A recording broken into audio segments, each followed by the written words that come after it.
Halo sahabat ikan dan pembudidaya ikan, semoga selalu sehat dan keuangan yang baik. Di video kali ini kita akan membahas tentang cara budidaya kutu air dengan media kolam terpal. Sebelum masuk pembahasan, jika berkenan untuk subscribe, like, dan bagikan agar informasi ini lebih bermanfaat. Bismillahirrahmanirrahim, mari kita mulai. Langkah pertama adalah mempersiapkan kolam terpal. Di sini lagi-lagi saya menyarankan untuk ukuran kolam terpal minimal 3 kali 4 meter. Lebih luas lebih bagus. Ketinggian kolam cukup 50 cm saja. Langkah selanjutnya adalah mempersiapkan kolam untuk ikan lele atau patin. Saya menyarankan untuk memakai ikan patin karena dari segi pakan ikan patin jauh lebih irit daripada ikan lele. Gunakan ikan patin yang masih kecil agar lebih irit pakan tempat dan biaya. Sebelum membuat kolam media untuk kutu air, sebaiknya kita terlebih dahulu mempersiapkan kolam ikan lele atau patin. Dalam waktu 7-10 hari air ikan akan menjadi hijau dan itu sudah bagus untuk dijadikan media budidaya kutu air.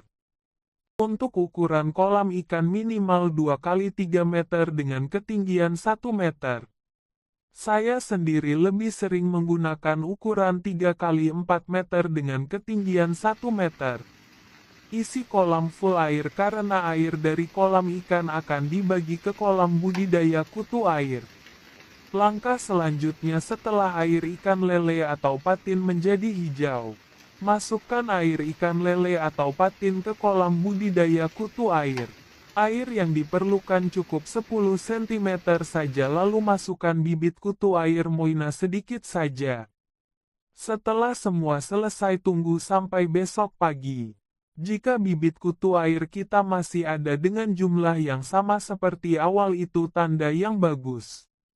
Lalu sore hari kita masukkan lagi air ikan lele atau patin sampai kolam budidaya kutu air naik 1-2 cm saja. Jangan langsung diisi full karena pengisian akan dilakukan sampai hari kelima, di mana hari kelima kutu air siap dipanen. Untuk perawatan kolam budidaya kutu air adalah mengontrol hama yang menghambat pertumbuhan kutu air. Hama yang sering kita jumpai di kolam terpal adalah telur katak atau kecebong. Kontrol setiap pagi hari di mana katak atau kodok selesai bertelur. Beberapa jenis katak atau kodok yang sering kita jumpai. Yang pertama adalah kodok ini yang sering kita jumpai di kolam kita. Ciri khas telur kodok adalah memanjang seperti tali dan mengendap di dasar air. Yang perlu kita lakukan adalah menarik atau mengambil telur kodok tersebut. Jangan biar telur kodok berdiam seharian apalagi sampai 2 hari karena akan menyulitkan kan kita mengambilnya. Telur yang sudah berusia 1 hari lebih cenderung mudah putus. Kalau usia telur belum genap 1 hari tidak akan mudah putus ketika kita mengambil atau menarik telur tersebut. Yang kedua adalah katak cakung atau katak pohon. Katak ini memiliki ciri khas telur yang menggumpal dan berbusa. Biasanya telur menempel di pinggiran kolam dan lebih sering menempel di pojok atau lipatan pada kolam terpal kita.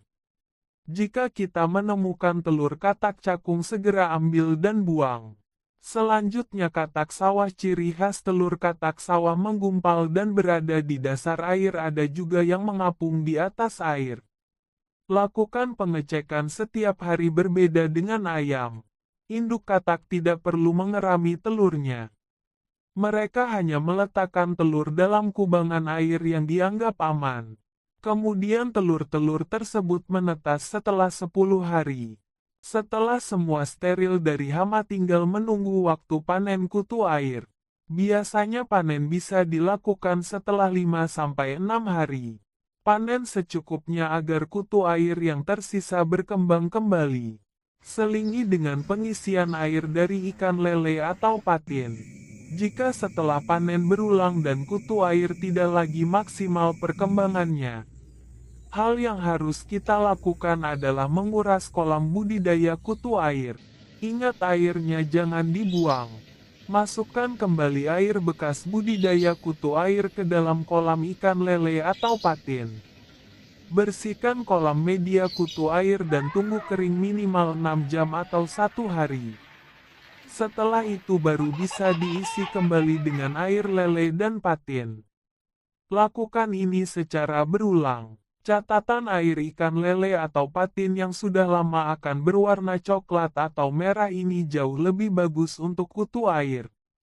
Selam ikan lele atau patin tidak sakit, kita tidak perlu mengganti dengan air yang baru. Sekian pembahasan tentang budidaya kutu air dengan media terpal. Jika ada pertanyaan silahkan tulis di komentar. Selamat mencoba dan semoga bermanfaat.